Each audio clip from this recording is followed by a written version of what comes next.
What is going on, everybody? Welcome back to my YouTube channel. So today we're going to be talking about ride or dies. And I have talked about ride or dies before. And I'm really excited to talk about this today because I think a lot of people need to hear it. First things first, we have to understand that the ride or die bond is not just one that is, just seen in romantic relationships. The ride or die bond is something that people try to project into any kind of relationship that they have with anybody, whether it's a friend, best friend, family member, anybody that they think is close, that is important to them, that, is in their tighter circle. There are people that expect those people to be ride or dies. And here's the thing. There's nothing wrong with staying by somebody's side. There's nothing wrong with, being there with somebody when they're going through, extreme downs. There's nothing wrong with, having this person's back and, making sure that they do them. You know what I'm saying? There's nothing wrong with being a good friend. But the problem comes in where you have people being negligent, being reckless, being careless, being irresponsible, and they're dragging you into that and making you feel like because we're friends, you now have to stick by me and enable me. You know what I'm saying? That's when the problem comes in, because I feel like a lot of ride or die relationships are not very good because there's a lot of enabling going on. Even though somebody is doing wrong or somebody is not doing something they need to be doing, it's more of a, well, I'm gonna stick beside you and I'm not gonna check you. And no, for me, I'm gonna tell you, girl, that was irresponsible. Like, you shouldn't have did that. You know what I'm saying? Or no, I don't like that you did this and I'm not gonna come through with you for that, because you should have known better. Because at this point, you need to be held accountable, because just because you screw up does not mean I have to come through, especially when you are an adult and you know exactly what the hell you're doing. Just because you have to face the consequences of your own actions and I don't want to come through does not mean I'm a bad person. It means I have boundaries. And I feel like ride or die relationships lack boundaries, because it's like no matter what somebody does, no matter how bad it is, no matter how bad they hurt you or other people, somehow, these counterparts are still very present in their life. Now, if that's the way that you want to function in your relationships, that's on you. Just know that can be very draining and toxic, and it can conjure up a lot of negative energy, because it is a lot of enabling. It's a lot of irresponsibility. It's a lot of just problematic and toxic behaviors spewing together all at once. And I think that the biggest problem is the lack of boundaries. You cannot allow somebody to want to flip you this way and flip you that way. And no, at a certain point, there has to be a cutoff point. You know what I'm saying? And people will try to make you feel bad for not wanting to do that, because they try to glorify this ride or die thing as like a, you stick beside me, I'm stick beside you, and this because we love each other, da da da da da. But really, it's lack of boundaries and wanting to just have somebody to enable your bullshit. In my opinion, a lot of the relationships that they are saying are ride or die, like the ride or die relationships that people glorify, are relationships where it's problematic and toxic. I feel like there should never be ride or die. I feel like there should always be conditions. Like, no lie, because you can't just because out of love, just because you care somebody, you cannot allow this person to just get away with everything. And you should not allow yourself to not have any kind of standard or boundary, or, you have to have a line drawn at some point. There has to be along this field, there has to be a line drawn somewhere, because if you have, okay, you want to know something? I'll give it to you like this. Let's take that field. You have a field. It is a rectangular field. If your field has no lines, if your field has no boundaries, has no cutoff point, that means if there's bullshit in your field, it's all over the field.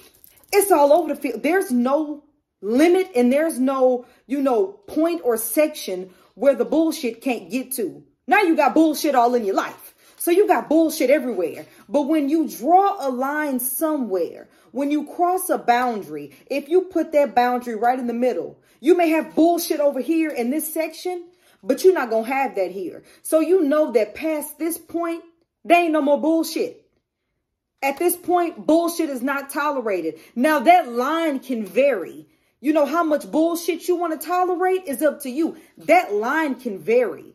But the thing is, if you have no line, if you have no boundary, if you have no sectioned off piece from the bullshit gonna be all in your field. So that's why boundaries are important, especially when it comes to these ride or die relationships. And I feel like within this generation, a lot of problematic behaviors have been normalized. You know what I'm saying? A lot of toxic behaviors have been normalized. People are definitely willing to be more forgiving of certain behaviors because they think that, well, it's really not that bad, when it's really a fat ass red flag to leave this person the hell alone. And I think that slowly, bit by bit, we are getting more okay with more bad behavior. And that's something, at the end of the day, you have to have a conversation with you and figure out what you are going to handle as a person. It don't matter what is socially being normalized. What are you going to be able to handle? What is your stopping point? What are your boundaries? What are your standards? What are your expectations? Because you cannot try to go out within the world with no boundaries, with no limits, with no stopping point. You have to have something put in place to keep yourself protected. You cannot go out and raw dog the world and expect to be fine. People are going to take advantage of you. People are just going to use you. You're going to have people that see that you have no boundaries and that you have no limits, and they're going to want to use you for their own personal benefit. And that's going to leave you tired, sick and tired, drained, depleted. And you can't do that. You need to prioritize yourself. You need to prioritize your peace. You need to prioritize your well-being, and do not commit yourself to these relationships with people in which they don't give a damn about your well-being. And this is when I'm going back to these ride or die situations. Do not get me involved in your bullshit, because I'm not, if that makes me a fake friend, if that makes me a not ride or die shit, not riding and I'm goddamn alive. And if that's what it makes me, then I am fine with that. Because the one thing I don't feel like I need to prove my loyalty. And I feel like with a lot of these ride or die relationships, it's like you have to prove your loyalty by being there throughout this person being irresponsible and bullshitting. It's like they want you to be there through that with them. But the thing is, why should I have to prove my loyalty when you're down? Did I not prove who I am to you? Why is the only time it seems that my loyalty matters is when you on the bullshit? Why would you even put me in a position where now I'm involved in your bullshit? And this is for people that consistently are doing that. Like, they are literally, like, they want you to be drugged down with them, and they want you so badly to get involved in the things that they're getting involved with, because it's dragging. It's almost like if somebody is hopping over a cliff, and then as they're hopping, they pull you with them. That's what that reminds me of. Because now you want me to go down with you because you just don't want to go down by yourself. And if I don't, now I'm a bad person because you want to self-sabotage yourself, and I don't want to be a part of that. And I feel like when it comes to, and I don't think it's just that with ride or dies.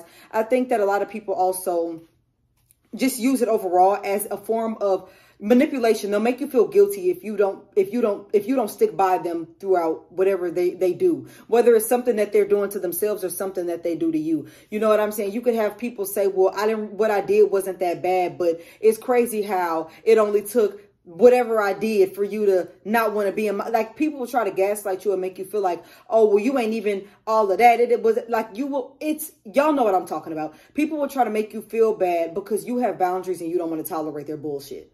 So people are going to try to use, the whole ride or die, the whole, you need to stick beside me. They're going to try to use that against you because they're going to try to make you feel bad for not being a good person to them, when in the end, you have to be a good person to yourself. You can't be a good person to nobody else if you can't be a good person to yourself. And y'all need to cut people that try to make you feel bad for having boundaries. People that try to tell you, oh, you're selfish for da-da-da, oh, da-da-da-da-da, oh, da-da, oh, you're this, oh, my goodness, you're that. No, because those are people that are trying to invade your boundaries, and they're trying to use you. They're trying to use you as a pawn in their own story. And y'all need to be mindful of stuff like that. So when it comes to the whole ride or die situation, when it comes to people trying to use you to be a miscellaneous ass character in their story that they can use, you need to stay away from people like that. And don't let nobody make you feel bad for standing your ground and not allowing them to drag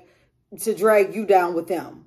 You know what I'm saying? Don't allow nobody to pull at your strings. Don't allow nobody to make you feel like you need to stand beside them, even though they don't care about themselves and they don't care about you. You need to know how to implement those boundaries, and you need to know how to stand true. You need to stand up. That's what you need to do. Stand up. Okay, so I really hope that this talk helped. I'm so excited I was able to come and talk to y'all today. Oh, damn, one last thing.